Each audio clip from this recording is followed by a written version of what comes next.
All right, y'all. One of the up-and-coming prospects / contenders at 147 pounds, son of a legendary fighter, Benn.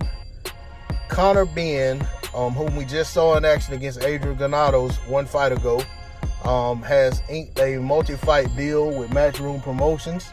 Says that Matchroom believed in him from the beginning, so he's sticking with Matchroom. So we should see more fights from Conor Benn in the near future. He's looking to come back by December and have a fight. This is a guy who's talked about wanting to fight the likes of Adrian the Problem Broner, Showtime Sean Porter.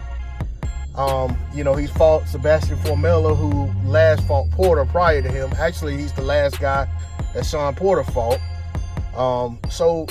We've had a good bit of sample size to see Conor Benn kind of move up in level of competition over the last, couple fights. So I'm eager to see how Matchroom moves him. I think Conor Benn really does truly have a fighter spirit and believes in himself and wants to fight the best opponents out there, or be an opponent for some of the best guys out there, however you want to phrase it. But I think that he needs a little more seasoning.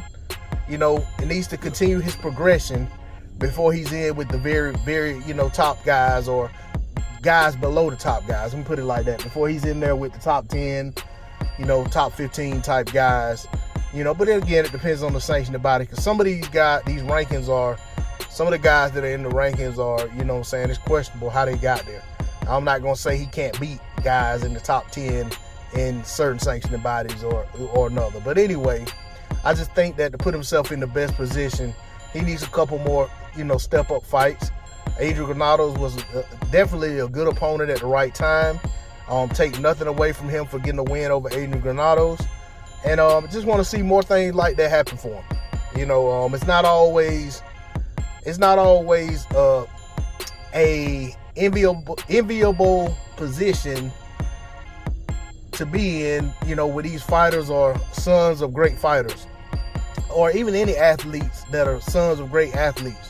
There's a lot of pressure that comes with that. A lot of people look at it and say, okay, where there's some benefit that comes with it, where you have this name recognition and association with a famous father, but at the same time, there's a lot of expectations, a lot of pressure that comes with it. And Conor Benn seems not to be taking, he seems not to let that get to him. He goes out there and he does his job. So he's a contender, young fighter that I like, that I like to support and watch his fights when I can. So I'm happy for him that he does have a deal with a promotional company that's going to keep him busy and get him in good fights, and hopefully his career is able to ascend to where he wants it to be.